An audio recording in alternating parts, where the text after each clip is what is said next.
Karamihan sa mga ginagamit nating papel, diretso na sa basurahan pagkatapos sulatan. Pero alam nyo ba na may papel pa ang mga papel na yan? Sa isang school project sa Pomponan, Leyte, ginagawa pa silang paper charcoal na pwedeng gamitin para makapagluto. Para bigyan ng mukha ang balita, Mobile Journal Julie Baiza.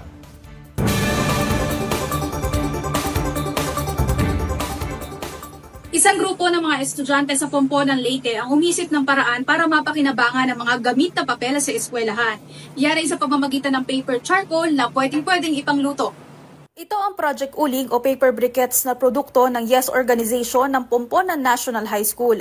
Paraan daw yan para mapakinabangan ng used paper sa kanilang eskwelahan at makatulong sa kalikasan. Mas efficient din daw ang briquettes kaysa ibang paper products.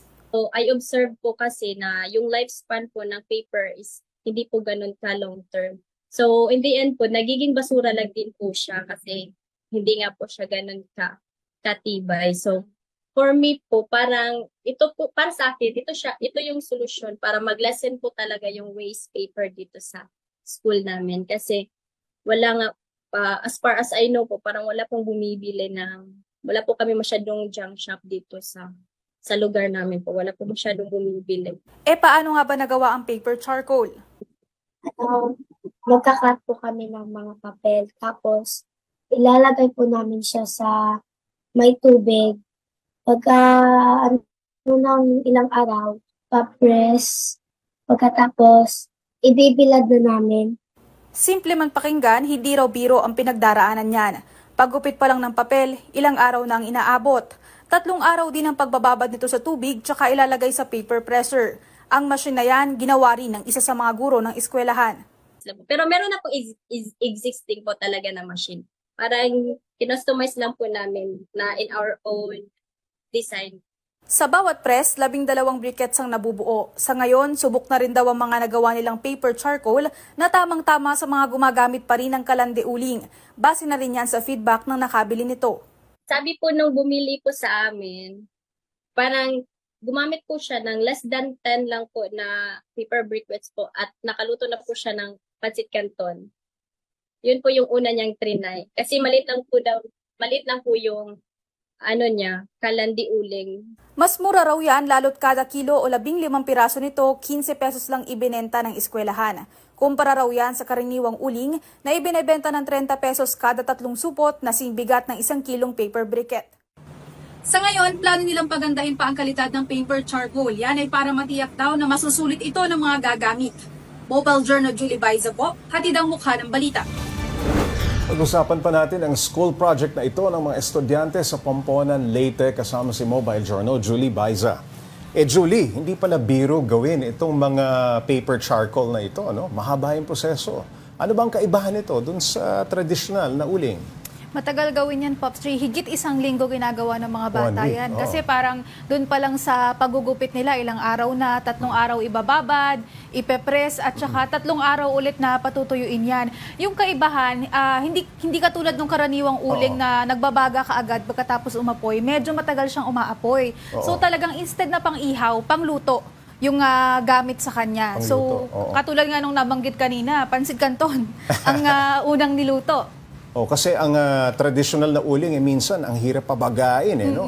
Paapuyin. Itong mga uling na gawa o itong paper charcoal na ito, madali lang paapuyin pala. Mabilis umapoy at matagal, Pops J, halos 1 oras. 30 minutes yung talagang buong apoy and then 30 minutes din na nagbabagayan. So matagal-tagal na lutuan. Itong pagbebenta ng paper charcoal, Julie, ito ba tuloy-tuloy nang ginagawa ng Pompona Elementary School? High school pa. High school, Oo. Bali, plano nila nang ituloy talaga. Pero sa ngayon, gusto nilang pagandahin muna yung quality ng paper charcoal na mas matagal na mag-aapoy. At saka mas mapabilis sana yung proseso. Kasi, Pop, sa totoo lang, 30 minutes after nung klase ng mga bata, at saka lang nila tinatry gumawa niya. Nagugupit sila, nagpe-press, at saka nagbababad. Kasi ayaw din ni teacher na makompromise yung ACADS ng mga estudyante. At saka ngayon nga, medyo mahirap kasi iisa lang yung kanilang machine na ginagamit. Yun ang aparato. Yun ang itatanong ko, Julie, no? May nag-donate ba ng aparato o sila lang mismo ang nagbuo nito? Kasi mukhang medyo complicated. Parang press no? Parang yung molde, tapos pinipress pa yung mga papel, ano? Actually, ginawa yan ng isa sa mga teacher doon sa Pomponan High School.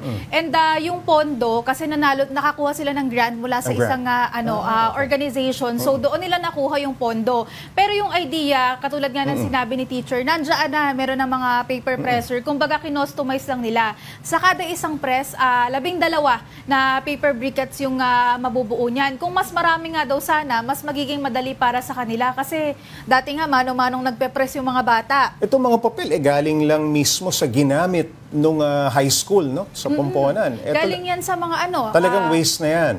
Test paper. Hindi naman nagugupit ng bagong papel para gumawa lang ng charcoal. Mga bata, Hindi, yung mga test paper nila, yung mga old notebooks. Kasi daw, Paps, kakaunti lang yung junk shop doon sa lugar nila. Ang karaniwang binibili, mga bote, mga plastic. Kaya ang sabi ni teacher, hindi talaga nila na ibebenta, pero gustong-gusto nilang gumawa ng paraan para nga ma-recycle at mapagkakitaan to. Kasi yung kikitain dito sa proyekto, pampopondo rin nila para sa mga future projects kasi yung mga bata, mahilig silang gumawa ng mga bagong produkto para sa yung mga innovation na para makakatulong sa kalikasan. Mga pwedeng pakinabangan, ano?